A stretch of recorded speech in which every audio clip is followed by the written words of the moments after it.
ti dimentichi dei poveri. E quella parola è entrata qui, i poveri, i poveri.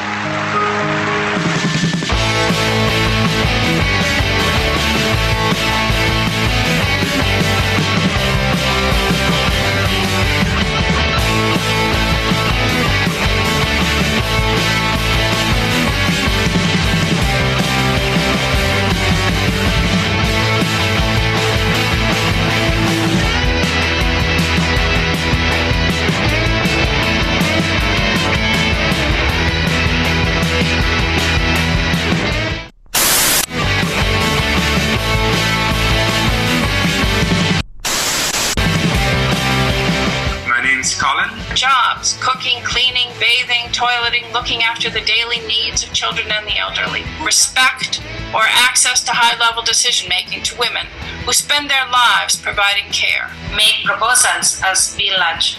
Our village is called Work and Care. So, to this second webinar of the economy of Francesco. Everything that you did to the smallest of my brothers, you did for me. This is what animates everything that I do. So we want to get everybody over the social foundation into the green donut ring itself. Nobody left behind in the whole is the need to distribute the capacity to generate wealth. And again, thank you, Sophie, for this beautiful, beautiful image of capturing. Hi everyone, it's such a pleasure and honor to have Professor Sachs with us, so thank you for being here. It's important to start with the ancients, with the Greeks, and with the ideas of happiness, and to understand how the message from the ancient Greeks, from Jesus at the Sermon on the Mount. Thank you again, Professor Capra. Thank you. I'm very happy to be here to enhance the good growth and diminish the bad growth. Now, from an ecological point of view, this distinction between good growth and bad growth is obvious. As I said in my presentation, that this idea of unlimited growth on a finite planet is completely irrational. Come agisce anche in quei paesi, viste le esigenze differenti, il movimento di Slow Food? Grazie a te, perché questo mi dà l'opportunità di mettere in evidenza una questione molto importante. La lente di ingrandimento, il tema dell'agricoltura. Con la tua produzione si cerca la qualità, la quantità rispetto alla qualità.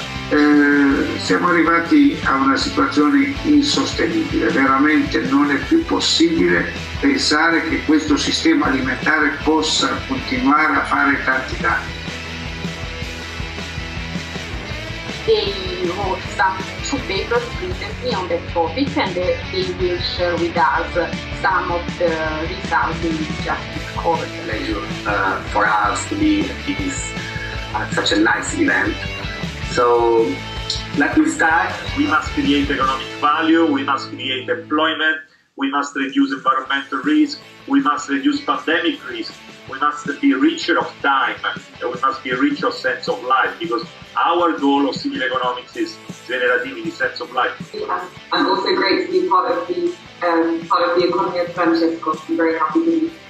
And again, thanks for the very interesting work. I think it's really important because So for me, it's very interesting to be here today together with you, and as you can see, a very interesting group of speakers. Blueprint is a charity that essentially shows a pathway to build good at scale.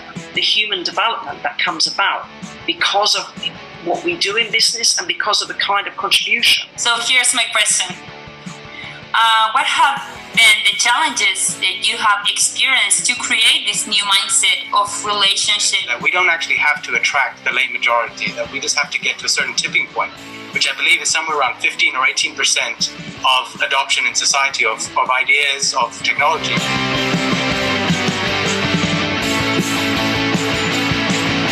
Work on in the coming months towards the event in November. Yes. And building trust in a context of violence is very difficult. And I don't have to prove this to you, coming from a country like Colombia that has suffered so much about an internal conflict like this. peace means to the endless. And still today we're struggling even after a peace agreement with the oldest guerrilla that has survived in the modern times in history. Peace, in my perspective, is a matter of institution, because it's nothing but a comprehensive set of rules governing behaviors of individuals, of firms, of governments, and all the economic agents we have.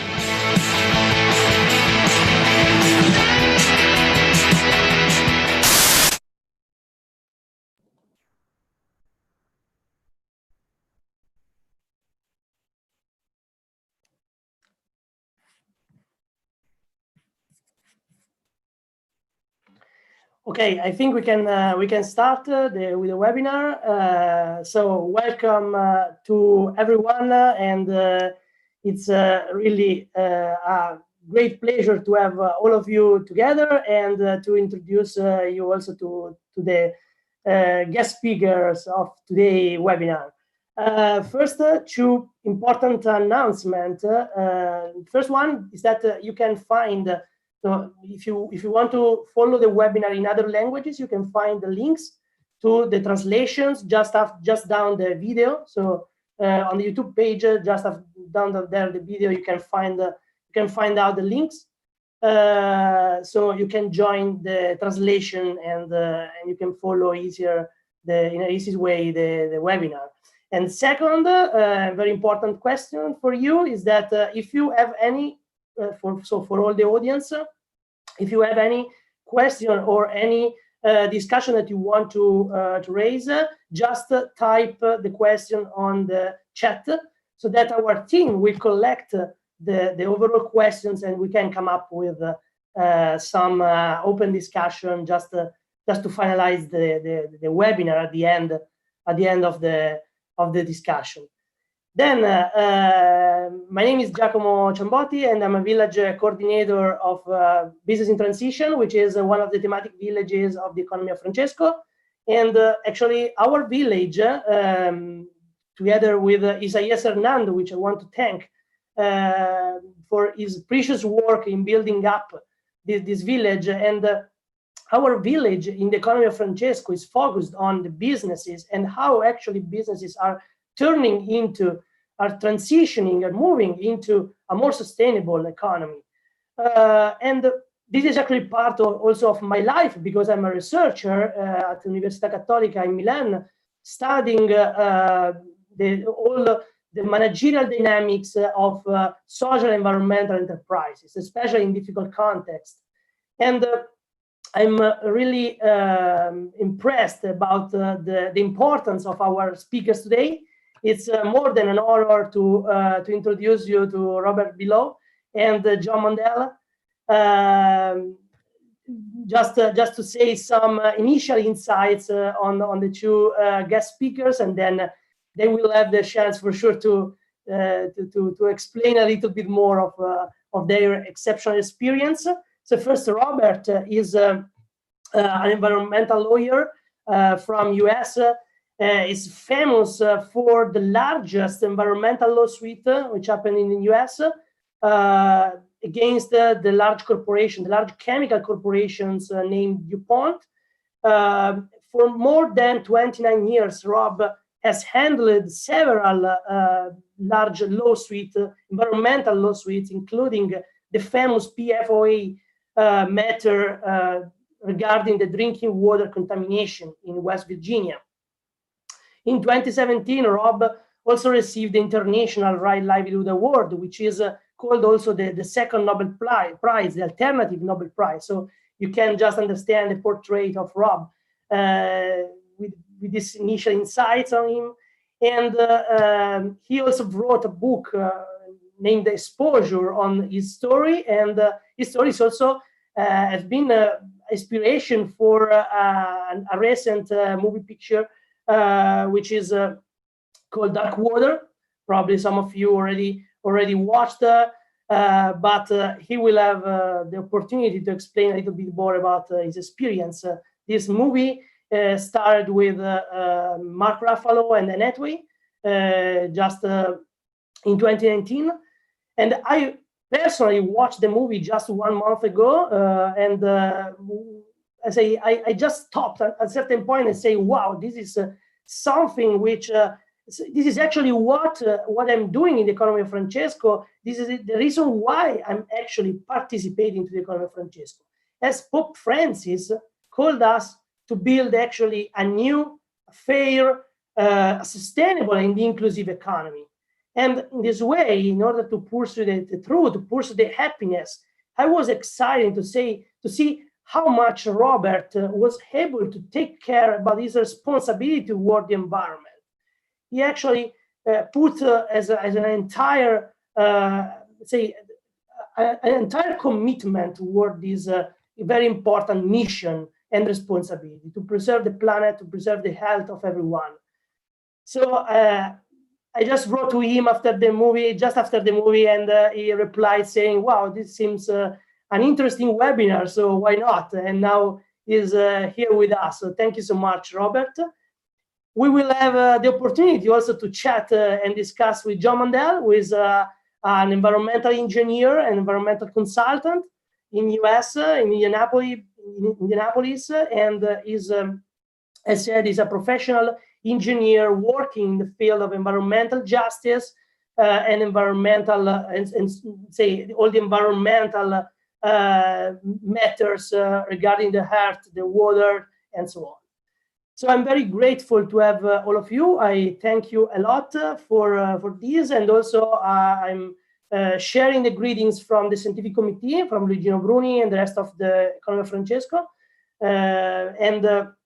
Now, just to leave the floor to you, Robert, to deep dive into your incredible experience. I just wanted to ask, say how much the movie is close to reality, to your experience. So, if you want to share with us some insights on your experience regarding the topic of our webinar, that will be more than an honor. So, once again, thank you both. Thank you so much for being here. It's really a pleasure. And Robert, the floor is your one. Thank you so much. Well, thank you. Thanks so much for the opportunity to speak with everyone today. This is a fantastic event, and really delighted to be able to participate.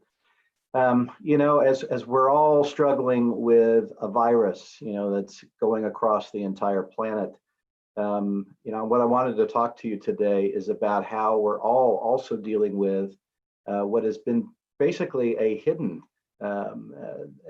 contamination that is also going on all across this planet at the same time. Chemicals that have the ability to affect and impair our immune system and decrease the effectiveness of vaccines. While all of this is going on worldwide, we've got these chemicals in our drinking water, in our soils, in our blood.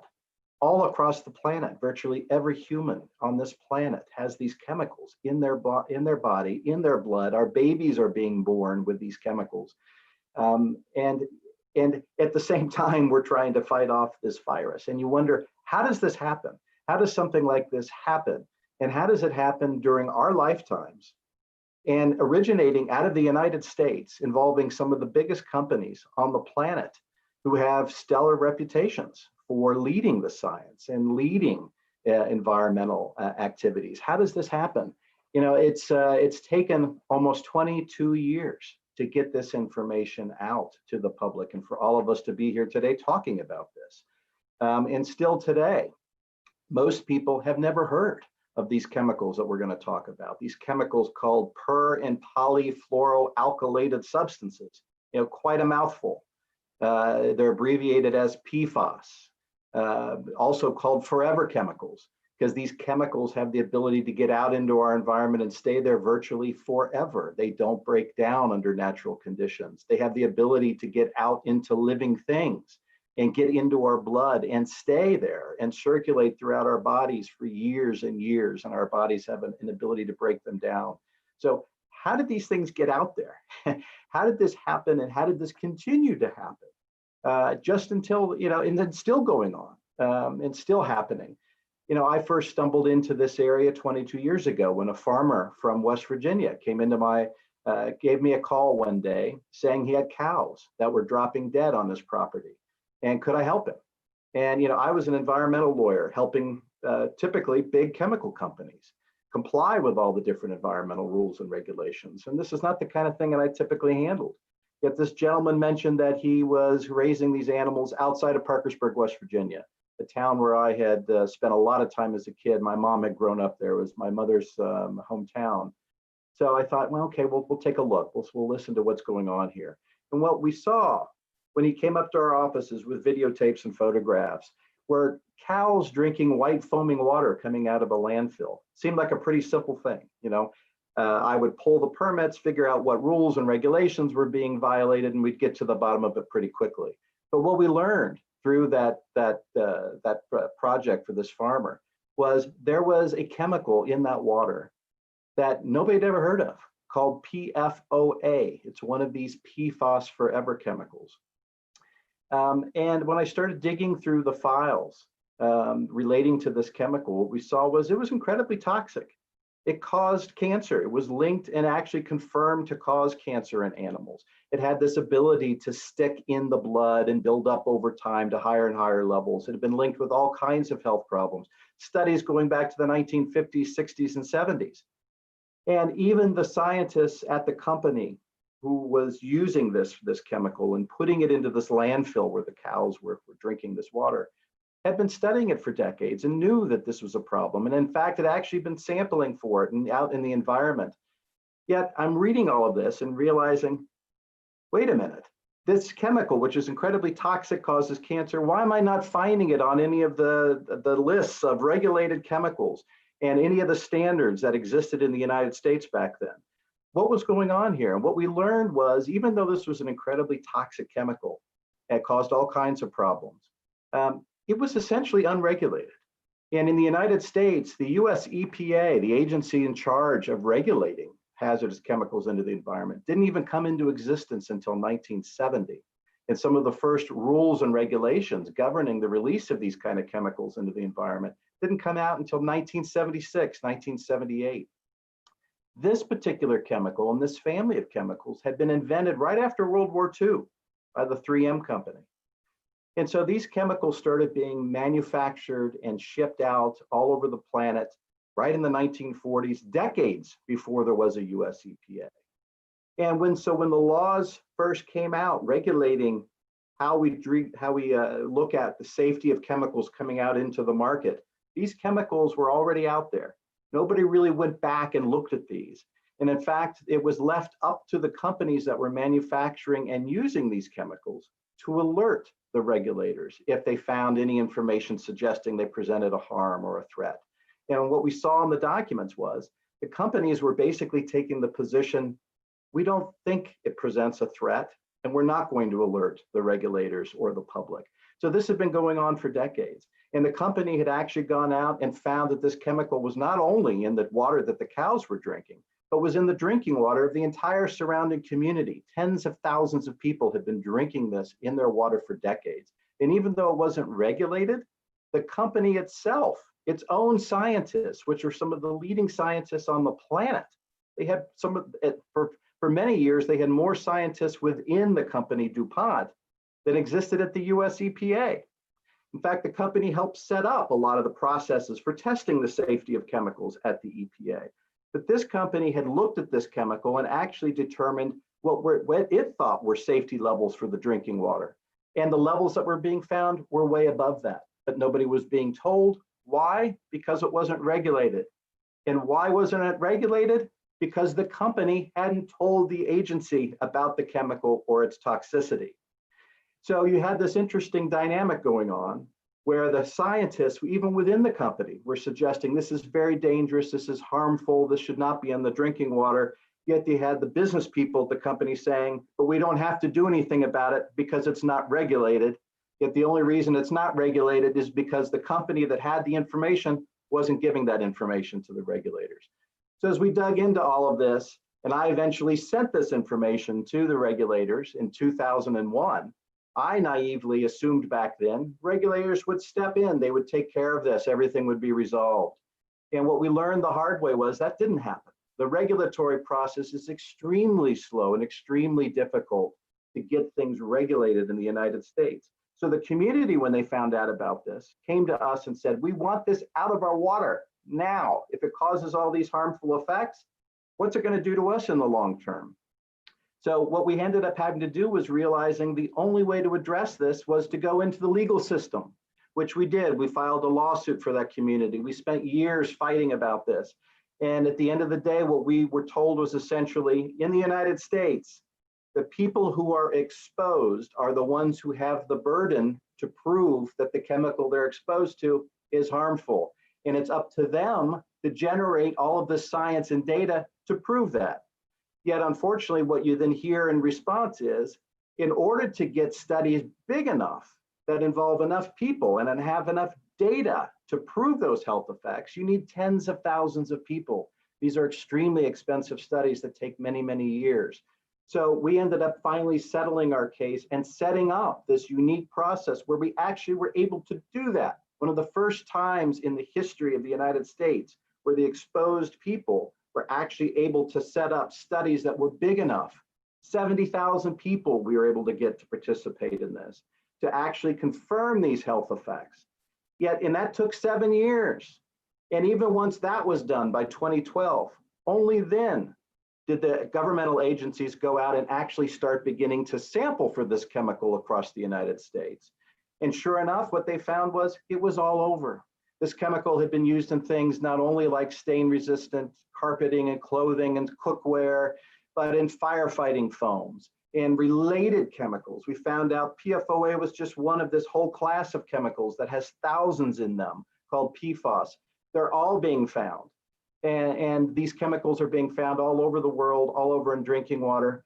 And government agencies and the regulators and the public were just starting to find out about it. And what really tipped the scales was in January of 2016, when the New York Times Magazine published an article that kind of summarized all this history for the first time and laid out the fact that this chemical was not just one little community in West Virginia, but it was impacting water all over the United States, if not all over the world.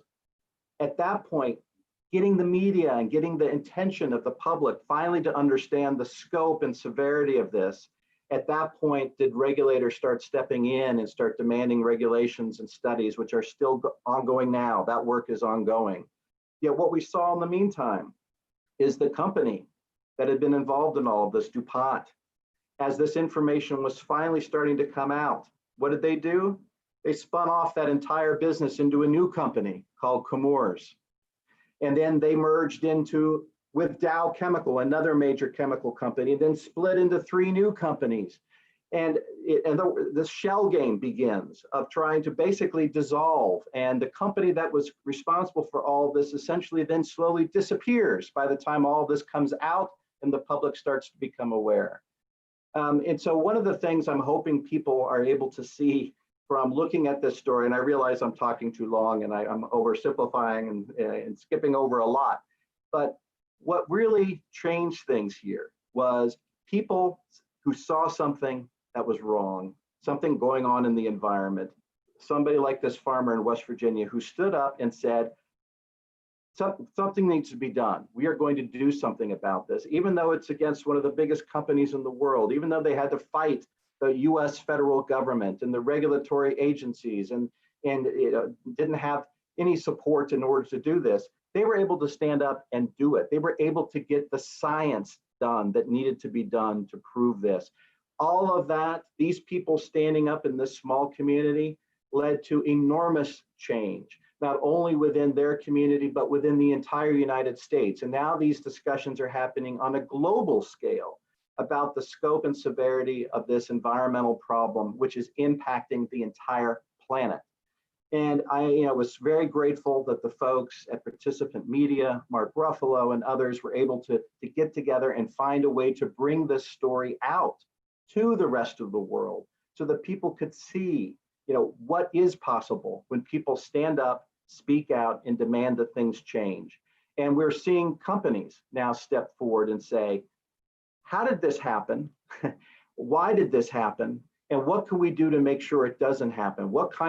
How can we move away from these chemicals and help support those that are moving towards safer alternatives? And that's one of the reasons I wrote the book, as you mentioned, Exposure, was to try to explain how all these things happen. How does this happen, you know, despite all of these laws and regulations and having some of the most sophisticated people on the planet involved, yet we end up in what is this perfect storm of worldwide massive contamination. So I'm hoping that, you know, if people see this story, they're able to read the book or they're able to see the movie and get inspired to know one person standing up, speaking out can make a huge change. Things can be made different. Companies can change. They can actually take steps to make sure these things don't happen. And really, one of the things I think that's most critical in this is getting information out to people. And the media and folks are incredibly important in that, in getting the information out and helping spread the knowledge of what we do know, what is known, what can be done. And I really am thankful for events like this, where we can talk about these things and help get information out, because I view this still as an ongoing public health threat that has gone essentially under the radar for decades. So thank you all, and I apologize for speaking too long, but I look forward to answering questions. Thanks. Thank you, Robert. Thank you so much. And it's I fully agree that we need to talk about this story, because when you reach that of many people, really you can start to build on this this sense of responsibility, you know, a sense of mattering in the life also. So I thank you for, and now I will leave the floor also to Joanna. Thank you for being here with us, and the floor is your one. Thank you, and it's great to be here with all of you on this webinar to talk about environmental responsibility in business. And thanks to Robert for that inspiring story. You talk about someone who grabbed a hold of a situation and kept with it for years and years and years, and the positive story and outcomes about that, about the knowledge that we all now know about this, and what we can do about it. You know, my story is a little different. I've been doing this environmental work for 40 years as part of my career. Instead of looking at just perhaps one or a few businesses, I've spread myself over thousands of sites around the country, the United States and the world, dealing with historic contamination, a little bit like Robert's situation, where you have companies that have operated over, not maybe companies that were relatively new, maybe only a decade old, all the way to half a century old, and the environmental contamination that they have left behind. And so my career has been as a consultant for a lot of these large companies, to try to help them understand the legacies they've left behind, and to come up with solutions to remediate and restore and regenerate the earth in many cases. And in some cases, these sites are out away from others, you know, that maybe they don't have too much impact on other surroundings. In other cases, they are in the middle of small communities or in the urban areas of American or South American you know, locations where people are still living around these. So you know, what my experience has been is that this kind of progression that has happened over the last several decades about what was, you know, how companies operated, how they viewed their responsibility early on. And as you can imagine, in the early days of the environmental movement, there wasn't a lot known.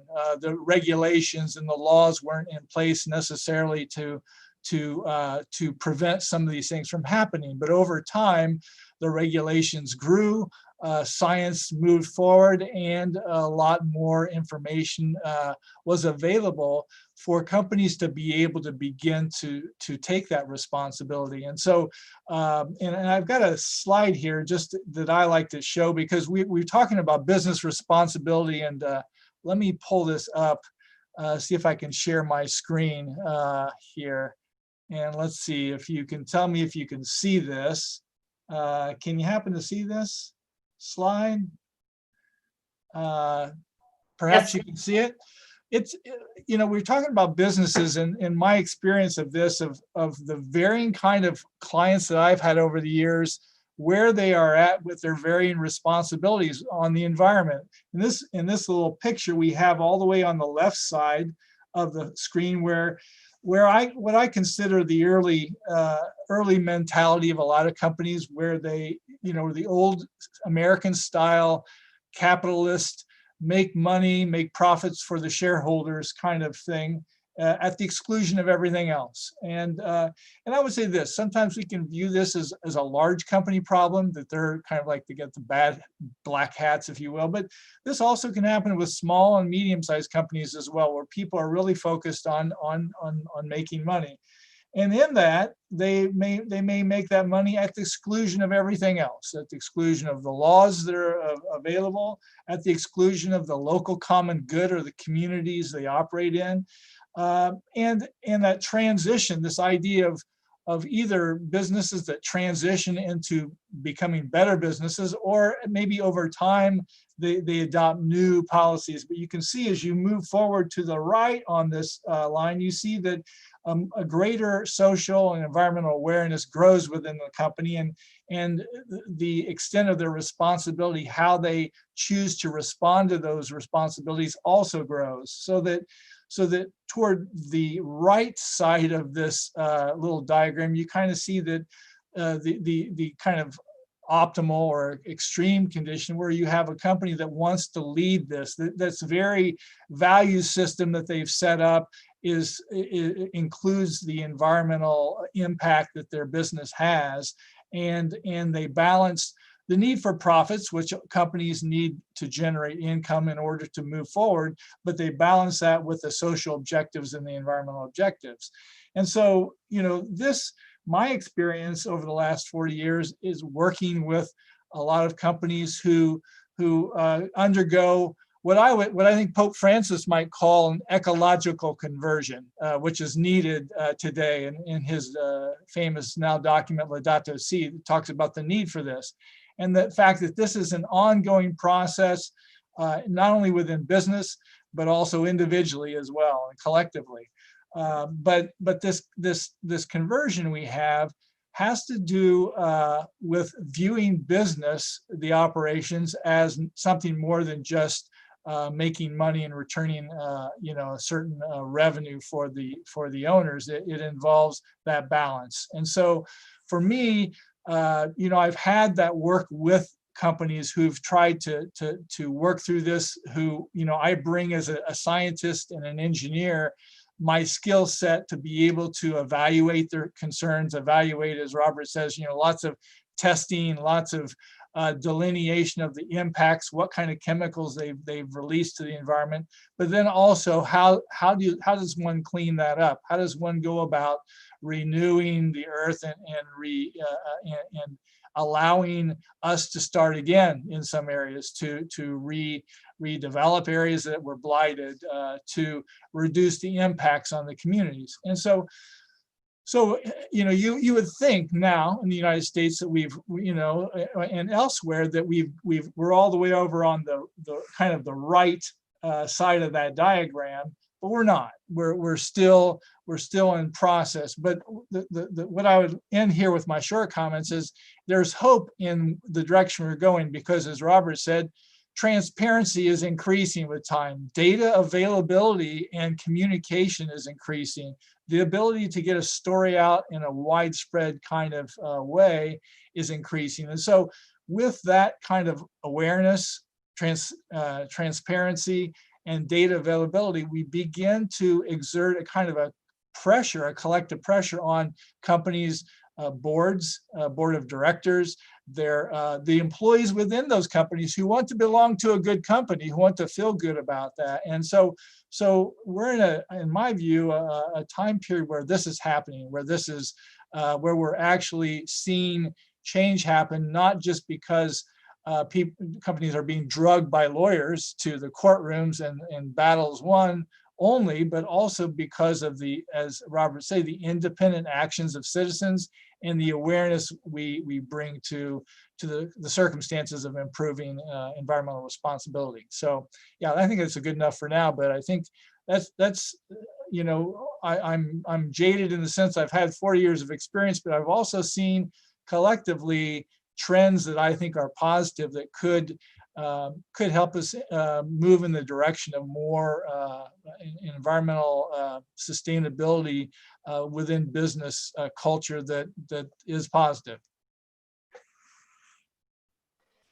Thank you, John, for sharing your experience and also for sharing this kind of transition pathway of the businesses toward a more balancing way of combining also the missions together.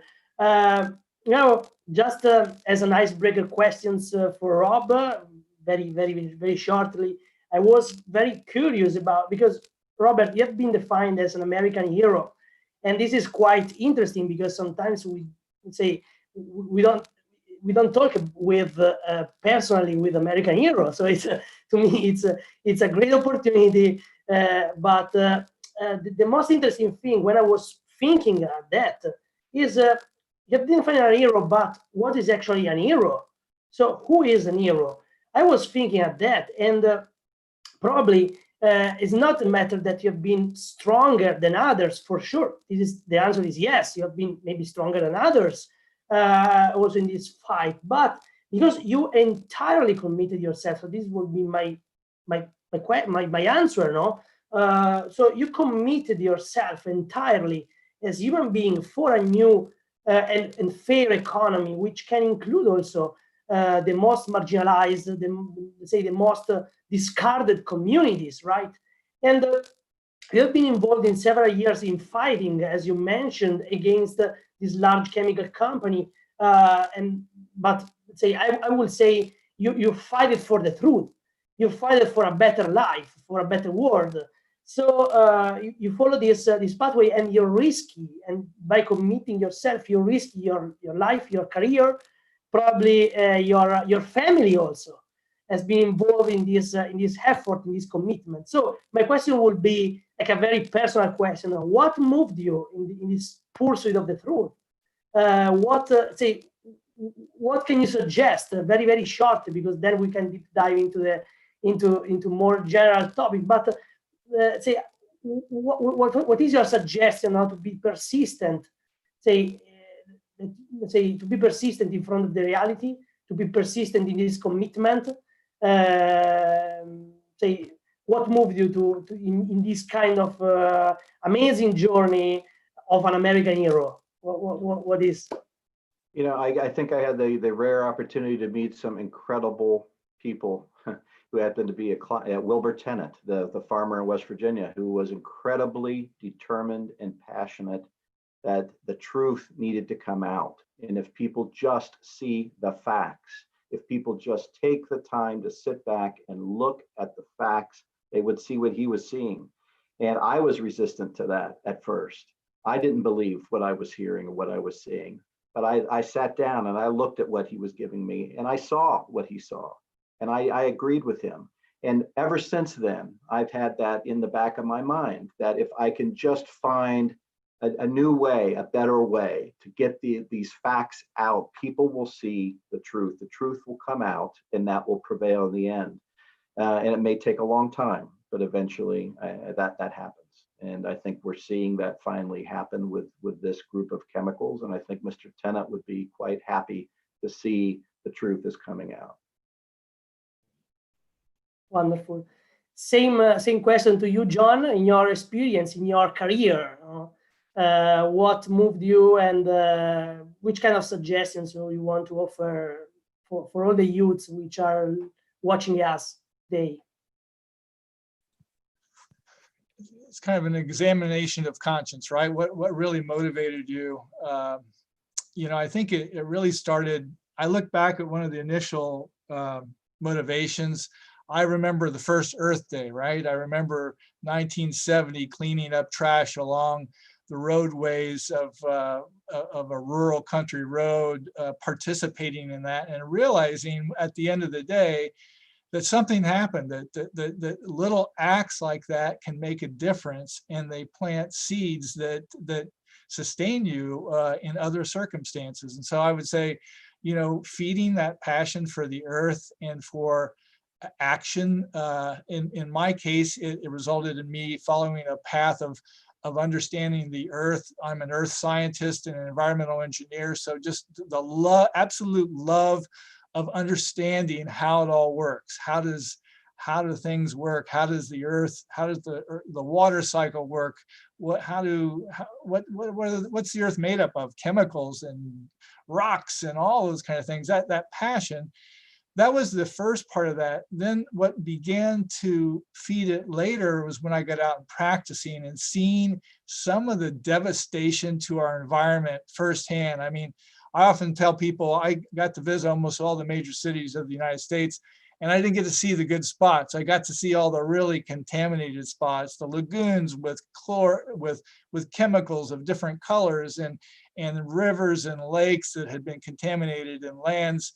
And it kind of made me realize if we don't do something, we're going to lose all of this. And so that motivation became a second phase, my actual experience. And then in the last 5 years, and really the last 7, 8 years, my faith as a Catholic has motivated me, because I began to understand with Pope Francis's help and his encyclical Laudato Si, that we're all connected, and that what I do daily matters, and that I have a contribution to make in my little area.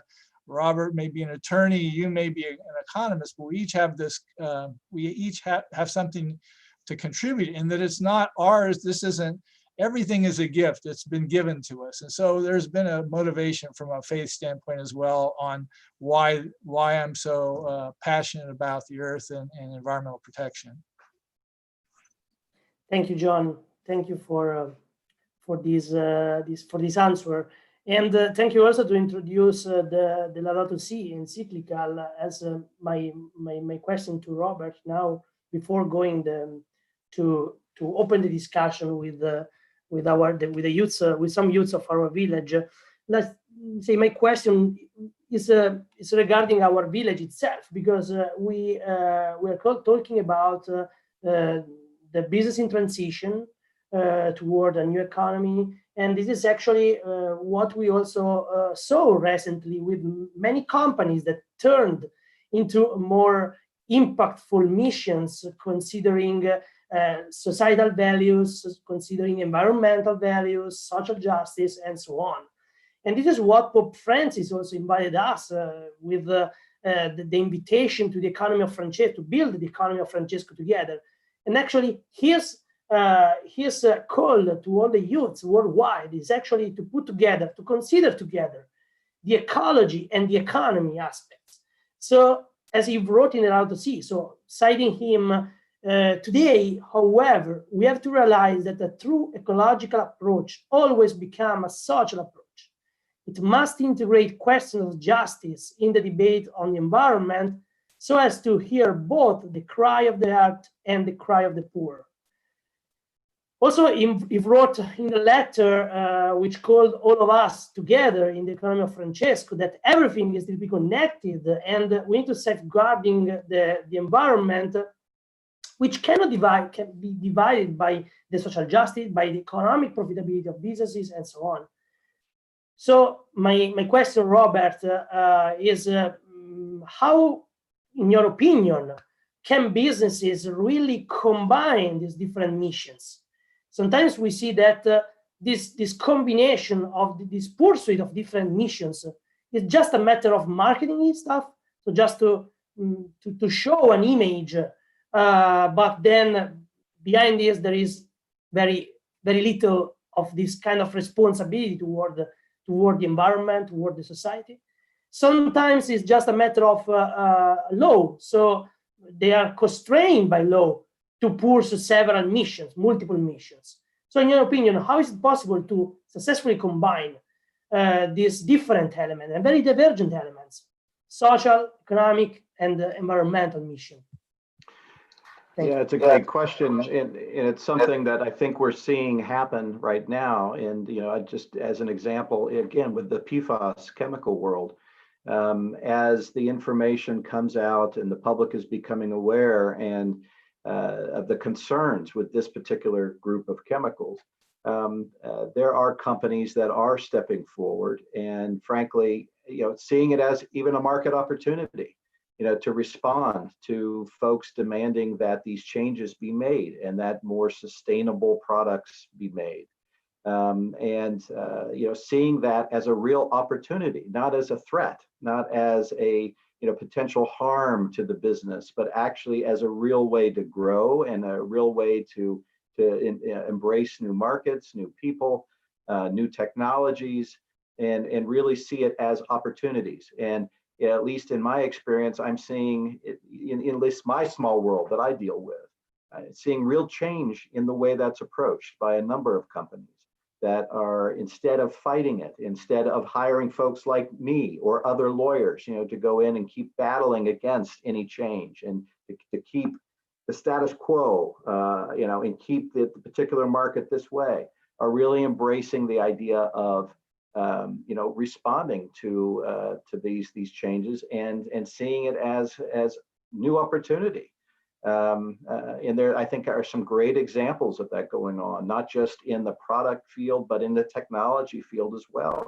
Companies that are stepping forward and coming up with new ways, to get these chemicals out of our environment, new ways to treat the water, new filter systems, new ways to test for these chemicals.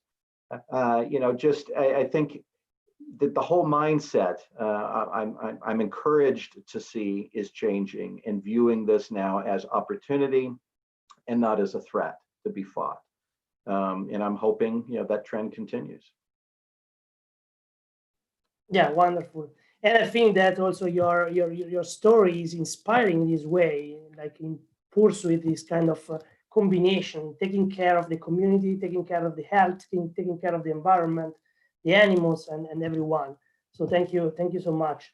Now it's a pleasure also to share some questions from the youths involved in our village. Robert and John, probably as you know, we are working really closely to build this new economy. So I leave the floor to Anna Novaresio from Italy, who is the first discussant. And yes, 2 questions for you guys. And so thank you, Anna, for making the questions, and the floor is yours. Thank you very much for this opportunity. And so as a participant of the Economy of Francesco initiative, contributing to the working group discussing the role of the institution in the process of transition, of transformation towards a sustainable and inclusive economy, I would like to raise a couple of questions to Dr. Robert Bilott about the role played by the institution in the so-called dark waters case in West Virginia, and also about similar cases. First of all, I was struck by the role of the U.S. EPA, the U.S. governmental agency, which seems that could have done much more and maybe much earlier to prevent the outbreak of the water pollution and health disaster in West Virginia. You mentioned before that the C8 or PFOE, the substance, the allegedly toxic substance, which actually was really toxic, was not regulated at that time, but from the movie, it seems that the EPA was already informed of the early reports that were elaborated, that were drafted in the 1998, and so they were kind of also involved in the development of that report. So from the movie, it seems that maybe they could have done more, but they didn't want to do anything. So when institutions are weak or maybe corrupted, as it is said even in the movie, citizens are called to act. So the so-called class action or collective lawsuit are a positive example of community-led initiatives allowed by many legal frameworks, but they are also difficult and long-lasting procedure with uncertain final results, as your experience shows. So what do you think about giving the citizens or local authorities the possibility of an international solution? I have some background in international relations, and so I was thinking about setting up an international environmental court where the local authorities or the simple citizens have the possibility to settle the suit according to the international environmental law, which actually exists. So does the international environmental law can environmental law be of any help? And so I want to add just a small fact that the fact that the international environmental law is largely not codified could represent, I'm aware, an issue, but at the same time an opportunity for the international court once it is set up. For example, in fact, the application of some juridical principle like who pollutes pays does not require any treaties to be developed or to be ratified. So maybe this principle could apply up to a point to your case, to this case, but maybe I was wondering what do you think about an international solution which could be considered a quite idealistic solution, but could be explored. So on the other hand, my second question is related about a more realistic solution. So this case, the DuPont case, actually revealed that even very dangerous pollution, so toxic substances can be easily spread among us. So about the environmental rules and regulation aimed at preventing environmental health damages, I think I was wondering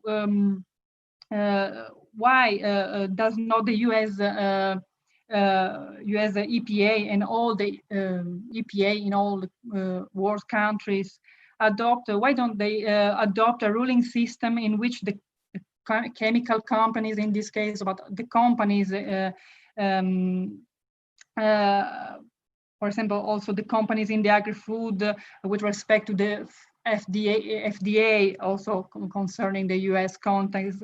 So why don't this EPA don't adopt, don't have to mandatorily prove ex ante the harmless nature of products introduced in the market, which are now under self-regulation and self-assessment, instead of letting the so-called burden of proof lie with the end user once a serious issues arise ex post? So why don't shift the burden of proof from ex post to an ex ante solution?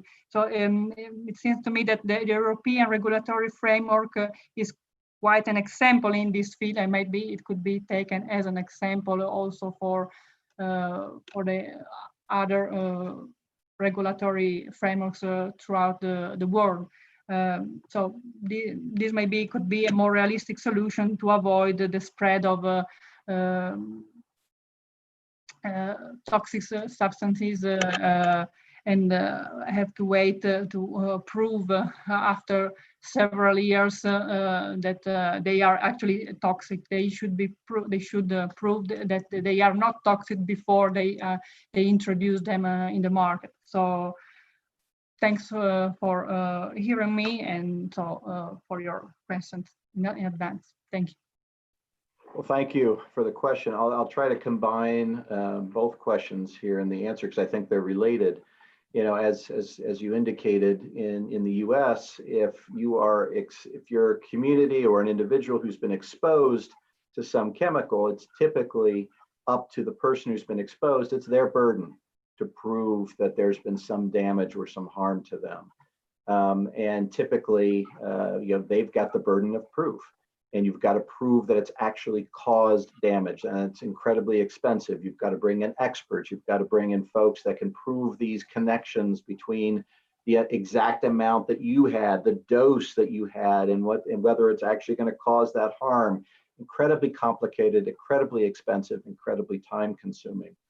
And you know, in the United States, with chemicals in particular, there is a system in place that generally does require new chemicals when they come out onto the market to be analyzed and tested. Maybe not to the same degree as you have in Europe under the REACH legislation. I know there were some recent amendments to the US laws to try to improve that system a bit.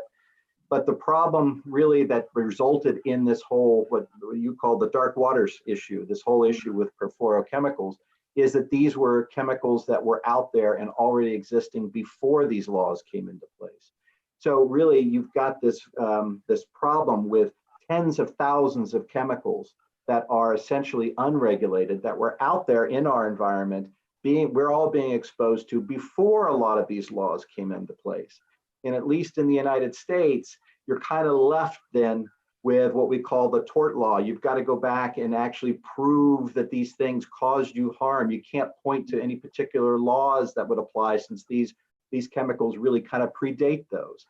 And so there are a lot of folks, and I know that, for example, folks within the Right Livelihood Foundation, Maud Barlow, for example, that are advocating for the recognition of international rights to things like clean water, to be free of chemicals in your blood without your consent, that these ought to be recognized as rights, possibly under international law as well, that can be enforced. And the problem is, for example, in the United States, we don't necessarily adopt some of these international laws or treaties or sign on to them, so that people in this country aren't necessarily able to enforce those, even if there was an international law or international right that was recognized. So the problem becomes, even if you can get some of these legal concepts recognized internationally, the practical reality of the individual who's exposed being able to actually do something about it and enforce that law and actually try to preserve that right, it's incredibly difficult. But at least it's encouraging to see those discussions happening. People are recognizing this problem and this sort of vacuum that exists right now, and trying to find out ways to address it. And the discussions are occurring internationally. I know there are discussions at the UN, at the EU, about how to address these on a global basis. And the practical problem becomes enforcement in the individual countries, particularly countries like in the United States that don't necessarily sign on to those international laws and treaties. Thanks for your question. Thank you very much. Thank you, Anna and Rob, for your answer to this very technical question. And we saw that in our experience that there are some good cases, so cases of companies which are really turning into this new economy, and also institutions that are trying to push toward this. So now another question from Annie from Guatemala, which is more related to the circular economy, and so some models which can be useful toward this new economy. So thank you, Annie. Hi. First of all, thank you very much for sharing with all of us this knowledge and experience about this topic, because it's very interesting. As Giacomo said, I am from Guatemala. It's a small country of Central America, and I am an environmental engineer. So I have the opportunity to work for a project that aims to teach the country how to manage some forever chemicals, as Robert was saying, that are similar to them actually. We have found a whole and, of course, a special need to share some knowledge about these pollutants that for many people are still very new and unknown, even though its production stopped more than 40 years ago. But it's also the way it works here in this in a developing country like mine. So I have a question for John. Because in my experience, I saw that with industrialization, laboratories are developing new chemicals to improve processes. Like in the case of these forever chemicals, most of the time, these chemicals are very stable.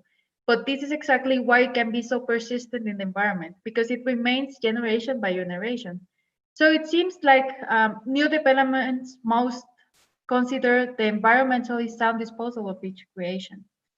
We talk about transition in business models, how research and development industry can transition to a model of circular management where we can consider not only development or use, but also the disposal of each and every new investigation or creation.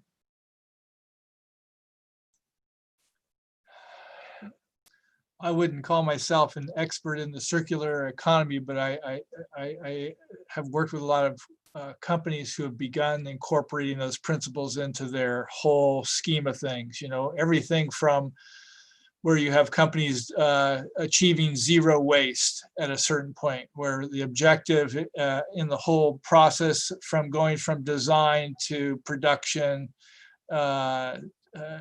involves minimizing waste, getting rid of waste completely. So that I think that's a very positive thing, because obviously we used to have the linear economies, right? Where you take, you make, and you waste. I mean, it's a very simple process. And early in my career, I built landfills to take care of some of those problems. And hopefully those landfills aren't leaking today. But in a circular economy, a lot of the burden, I think, it's an exciting time, I think, for engineers and science, because they used to be charged with, hey, develop a chemical or develop a thing, a widget that does a certain thing that the people want to buy. That was their premise, and it should work. It should, you know, if it's a particular chemical for your hair to make your hair slick and nice, you know, all kinds of chemicals requiring all kinds of end uses for people like us. Now with the demand that says, hey, in the design, in that early stage, you're going to have to consider where the raw materials come from. What are the natural resources you're going to use to use to build the thing you're building, to make what you're going to make? And is that used, can we do that in a sustainable way? So it becomes one extra requirement of the design process that wasn't there yet before. So it has to have a whole knowledge, that whole circular design approach to what are we using as the raw products. Then you get into the situation where you're making something, and you may want that thing to be able to have a very high value at the end of its life cycle, such that it can be recycled and reused. So another design parameter may be, hey, when this is done, it's still functional. It can be disassembled, it can be reassembled. So again, another approach to this circular economy is allowing these other uses and other values, other products that we use to generate. And so a heavy part of this is in that early process of thinking about it, and how do you do that? And I think I'm a firm believer in technology, and I think people learn a lot, people share information, and that kind of exciting challenge we have, I think we will have the opportunity here to engage in that challenge over this next coming decade with young engineers and scientists like you, to be able to come up with those kind of new ways of using things. The other thing is, we're challenged with consuming less too, right? This idea of, we like to just, especially in the United States, we're consumers. We like to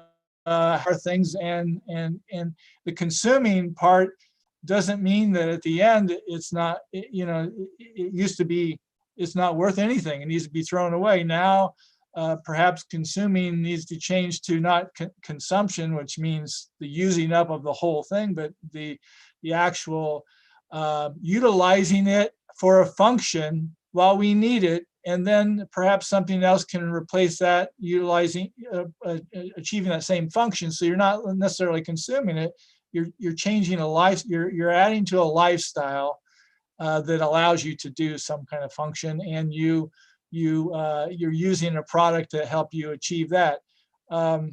So I guess all this to say that a circular economy model is one that's growing. It's actively, companies are looking at this. Large companies are looking at this, like Apple and Google, and people who produce cell phones and all kinds of things. How do we make those things better? As far as the new chemicals, that's a whole nother program, because then you have to ask the question, what happens if those forever chemicals get out into the environment, and what impact could they have? There's a lot of science behind answering those kind of questions, and we don't have a tendency to wait for the answers before we start wanting to put them out to market. So that's a challenge. That's a real challenge we're going to have going forward. But I think people like Robert, who's exposed this idea of what are other chemicals in the environment that either are forever chemicals or they degrade into chemicals that we don't want around as well. That's a challenge that we'll continue to face, but I think that's part of the process now. I don't think we're going back from that process. Thank you, John, for your questions, for your answers. Sorry, Annie. Now is sorry with the second question. This one is actually for Robert, because of the case that you expose in the movie, there are many companies that discover how they are damages not only to health but also to damage the environment, like in the case of the PFOs in West Virginia, or the pollution of the Hudson River with some other chemicals different. But I saw in my experience that big enterprises are constantly afraid of being exposed or to lose credibility when a random finding indicates that a specific process related to waste management, like let's talk about this topic specifically, is damaging the environment or affecting the health of local communities. As we are seeking to create business models that are more inclusive, more open, or more trustful, how can we create a new mindset suitable for new industries that let them see an opportunity to improve a process that is damaging the environment or the health, instead of hiding compromising information? How can we create comprehensive solutions between different groups? Let's talk about industry, scientists, and local communities, especially in developing countries. That's a great question, and I think it touches on something John was talking about earlier. You know, with the current transparency that exists, and companies recognizing that we are in a different world. Information travels a lot faster. The ability of information to get outside the company, outside the carefully controlled emails or document system that they may have, that just having to accept a new mindset that this information will get out. That we can't cover things up. We can't assume that this can just all happen in secret and that nobody will ever know about this. And just embracing the fact that this information is going to come out, and basically adopting just new methods of approaching the whole development of the science and the whole development of potentially new products in a way that embraces that and acknowledges the fact that this information, we want it to be available. Obviously there are things that need to be done to protect company secrets, or how the formulas of how things are made, or the secret ingredients. But so I think the days of thinking that things could go on and the documents would never see the light of day, or that employees could be kept quiet, or that government regulators could be kept in the dark, or those days are over now, with everybody having their own phones and able to take pictures and able to broadcast information immediately. When we first started on our case, one of the biggest problems was we were still in the early days, we were still in that era of really not being able to get information out. There wasn't an equal playing field. Big companies that had PR departments and media relations departments were able to control information, and were able to control what information got out into the newspapers, into the television stations. And then it was during our case, really, that we saw the rise of the internet and the rise of environmental groups and community organizations that were creating their own websites and being able to make information available almost instantaneously. Documents started appearing online. People had equal access to information, and more importantly, an equal ability to get their information out to the same audience. And I think it took a long time for some companies to really realize that that was happening and that that was the new world they live in. But I think we're definitely seeing that there's increasing recognition that that is where we are now, and that this information, that we're in a much more increased world of transparency, and the sooner you embrace that and work within it, the more successful you're going to be all the way around, and hopefully that continues. Thank you very much for both of your answers. Thank you, Annie. Thank you, Rob. Now we change a little bit the country, still remaining in America, but actually flying to Brazil. we have the contribution from Tatiana.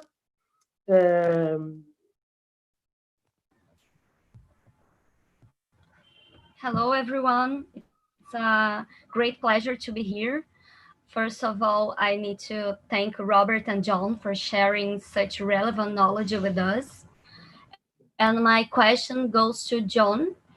So when we talk about the transition and in a way of doing business and the change in the hegemonic mindset, breaking with the logic of separation between nature, economic, and culture as an artifact of domination, it's very convenient to the capitalism logical, which Francesco economic doesn't fit. So we talk about possible institutions, arrangements made by social economic agents in the preservation of common resources. As a trend debate in the ecological economy is the Green New Deal, which proposes to rethink the energy matrix. There are several challenges to implement this environmental responsibility project. Besides being limited to the parliamentary arena, other challenges are the interests of large companies, the financial sector, and the complexity of already established value chains. So my question is, how do you see the Green New Deal in the development of new dialogues between traditional companies and the new companies?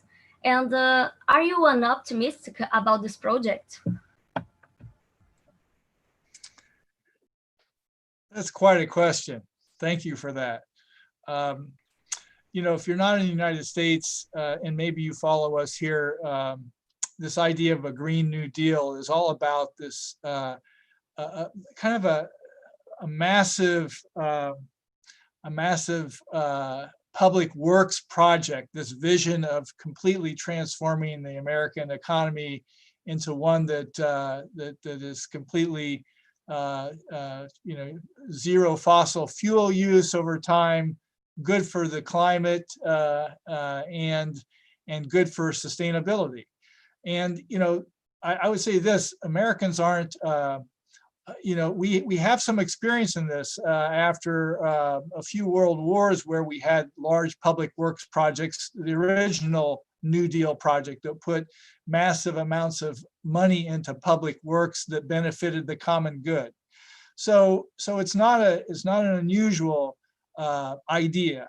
What we have now, though, when someone says a Green New Deal, we have a very political atmosphere, as I'm sure you're following in the United States, where if you're pro-environment too much and anti-business, it could be seen as bad, or it could be seen as left versus right, which there's been a big emphasis on the rights of business and the constraints of environmental laws on those businesses to operate in the full capacity that they want to. So we have a very political situation here.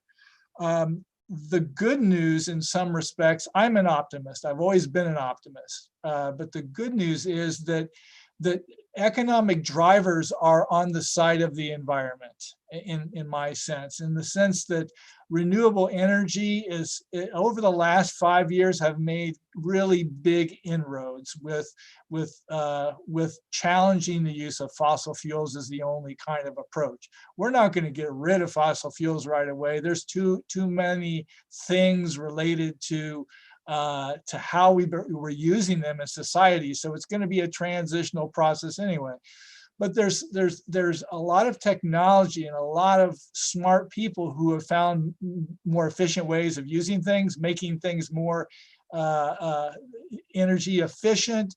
We have people like Elon Musk, who continues to push, electric cars that has really challenged the whole American development of cars into the future. So things are happening anyway, and people could say, well, it's not a public works program, but I believe that there is value to adding financial resources to encourage certain things to happen, and that's what this plan is. And the plan is really an outline. It's kind of a vision, right? It's not so much a detailed work plan that an engineer would like to see, to how we're going to get there, but it lays out some basic premises. And I think in general, I think it is that idea of if we're having difficulties in our economy, of public finances that will help the public and good to help the planet, there is a tendency that's going in that favor, even despite the political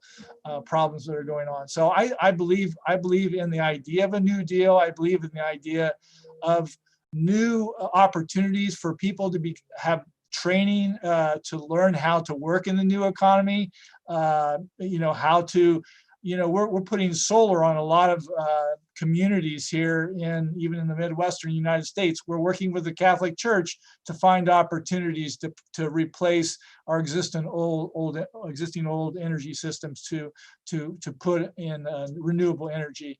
And that commitment can free up a lot of other resources that were used that were gone every year. Fossil fuels, you have to pay the cost of doing that.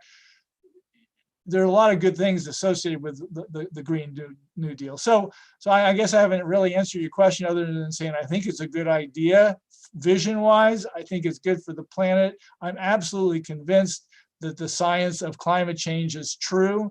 We have conservative scientists here in the United States at Purdue University and elsewhere that have shown the impacts. As engineers, we're designing for these things right now. So I am hopeful that there will be a groundswell that continues to push for these kind of ideas, and also to recover our environmental regulations that are kind of being tamped down at the present time because of all kinds of political issues, and that we ground ourselves in science again, and what is good for the planet objectively versus politically, what makes the most sense to get elected. So don't know if I answered your question, but that's where I stand. Yeah, perfect. Thank you.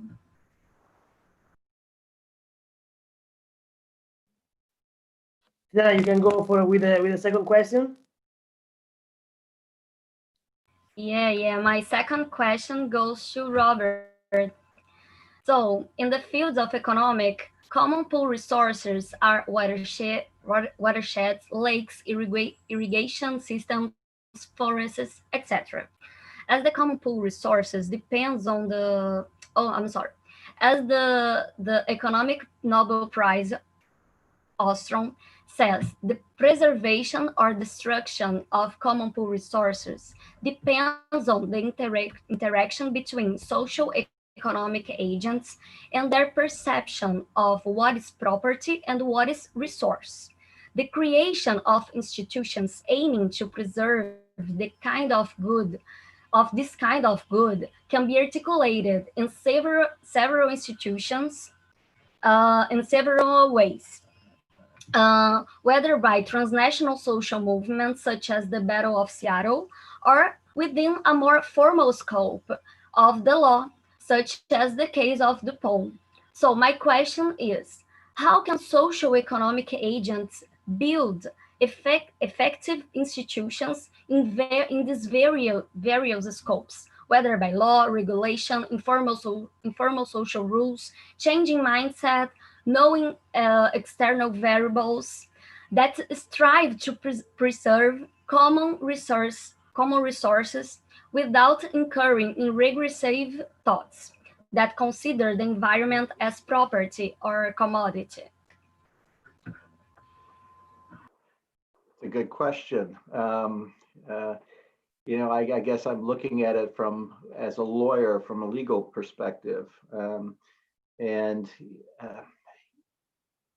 You know, again, it kind of goes back to this idea that I mentioned in response to one of the prior questions about whether we recognize some of these things as rights of the citizens, for example, a right to clean water or a right to not have our blood contaminated with chemicals, and whether our legal systems, you know, will recognize that as our right versus somehow impairing somebody else's right to emit stuff into a river, or, you know, we have existing systems that grant companies permission to release pollutants into the environment from their own property, you know, and that's considered a right that they have. They are given permits, and the government allows them to do that, to emit things into the air or into the water, even though those pollutants then travel through the air, through the water, and get into other people's property or get into our blood, for example.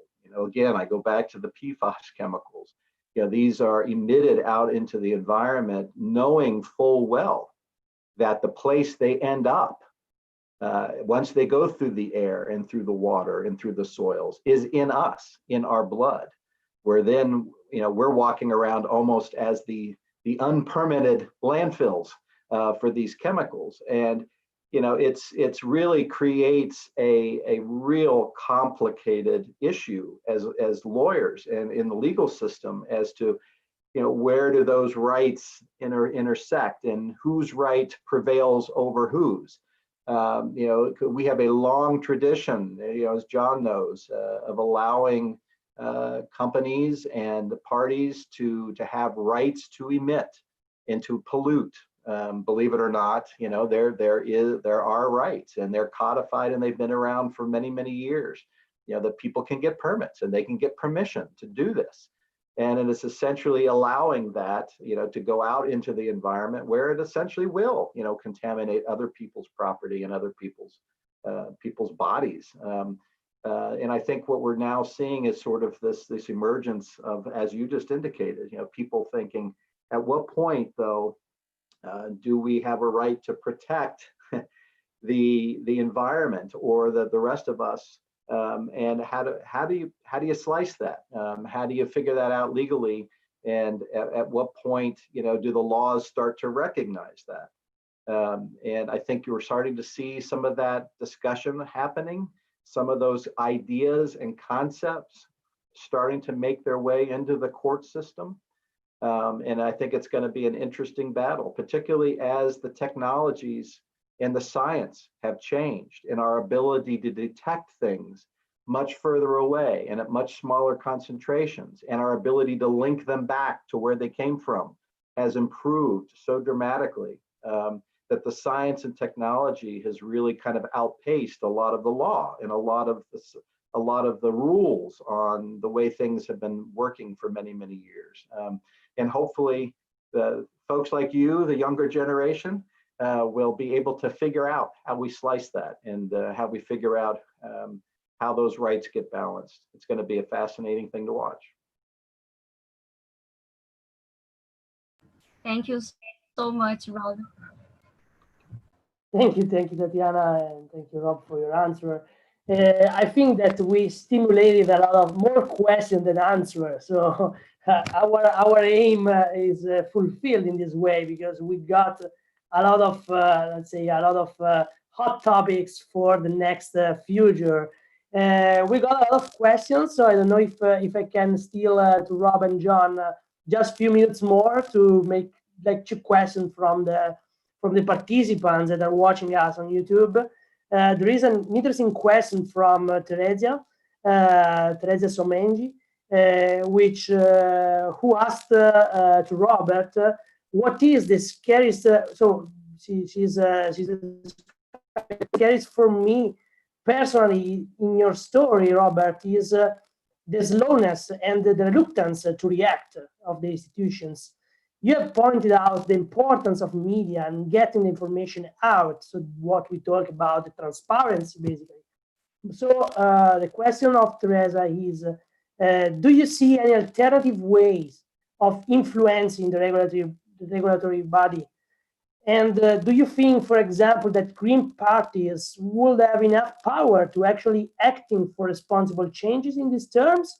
Like class action can actually be part of this journey, or it is hopeless to hope initiation of change from politics and it's always depend on folks? It's a complicated question, but as I mentioned before, I really think what is critical is providing information and getting information out to the public. That is what's going to spur change. That is what spurs action at the regulatory level. Having dealt with these regulatory agencies, for example, in the United States, some massive regulatory agencies with lots and lots of employees.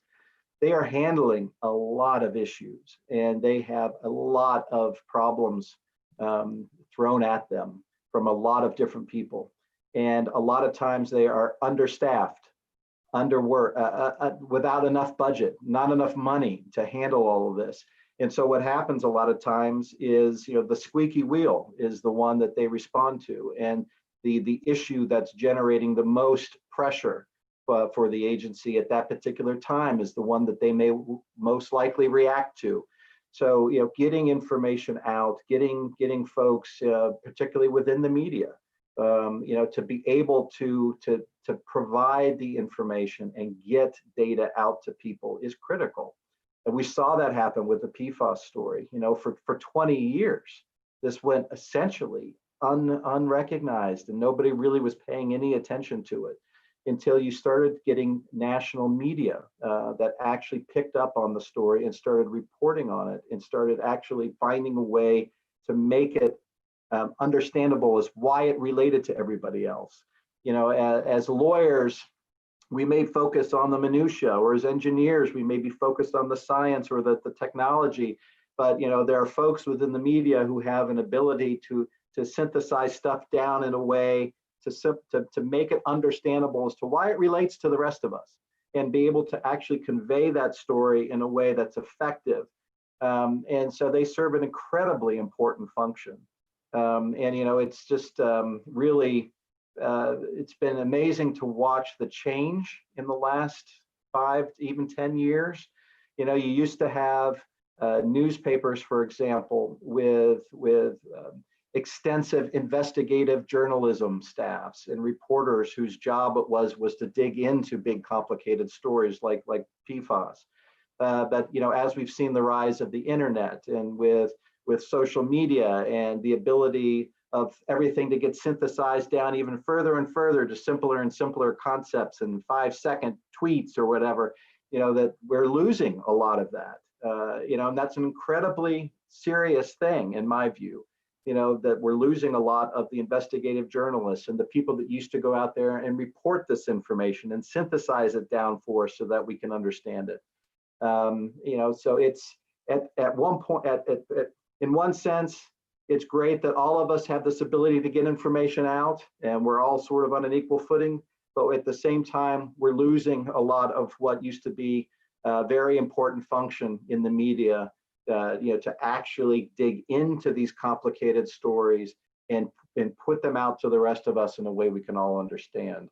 And I'm hoping that doesn't go away, because that's an incredibly important function that we need to preserve. Thank you, Rob. Thank you. And before closing the webinar, just another very quick question from Jasir Ishaq from Uganda. So he's following us from Uganda, and he's asking to Rob, basically your involvement, Rob, in environmental issues, especially water pollution, is really amazing. So do you agree that electronic devices approval process is also has a lot of an unclear picture? I'm sorry, I don't think I caught that. Sorry, no, just from the beginning, your involvement in environmental issues, especially water pollution, is really amazing. So, do you agree that electronic devices approval process has also something which is unclear, as an unclear picture? I'm sorry. Are you asking whether the process to approve new electronic devices? Yeah. Yeah, unfortunately, that's not something I'm familiar with. I'm not sure what that process is as far as how those devices get approved. I know there's a lot of debate going on right now in the United States about certain new types of 5G versus 4G and 3G, and whether or not there are environmental consequences from some of these new types of technologies coming out. I know that's a very hot area, and a lot of people are looking into that. I unfortunately just am not as familiar about that as others probably are. So, apologize. One thing I'll just maybe add to that in a general environmental thing is we are really entering the era, and have already entered the era of big data. We have electronic devices that are monitoring lots of environmental data, whether it's precipitation, water flows in rivers, even pH of the waters, conductivity of the waters. There are a number of devices that are now beginning to be placed on have the capability of monitoring on a large scale, and to allow us to make decisions and to develop new artificial intelligence models for understanding pollution. And so to that extent, we have very little constraints right now on how those are being developed. They're only held back by the technology and that sort of thing. So as far as monitoring of water quality and even air, really the sky's the limit. And I expect we're going to see much more of that over the next decade, and the ability to make decisions based on this large amount of data that can be gathered. Thank you, John. Thank you for this last insight. So time has really run faster, and it has been an incredible journey. I think we stimulated a lot of discussion, so I really thank you a lot. It has been a great gift for the entire Economy of Francesco community and for all the participants to have you both with us. So thank you, Robert, in particular, for joining this conversation, and thank you, John. I want just to recap a final a new appointment that we will have next week, because the new date for the webinar series of the Economy of Francesco will be the next July 29th at 4 p.m. So same time, we will have Mariana Mazzucato, who is a professor from University of College London, UCL, and the author of a book called The Entrepreneurial State and the Value of Everything. So she will engage in a dialogue with young people, similar to this experience that we got today. So during the webinar, especially regarding topics of finance and value creation, so another interesting and hot topic. So the title will be "Which Opportunities for a Post-COVID-19 World?" So it's something that, as this webinar, also the next one is really regarding all ourselves.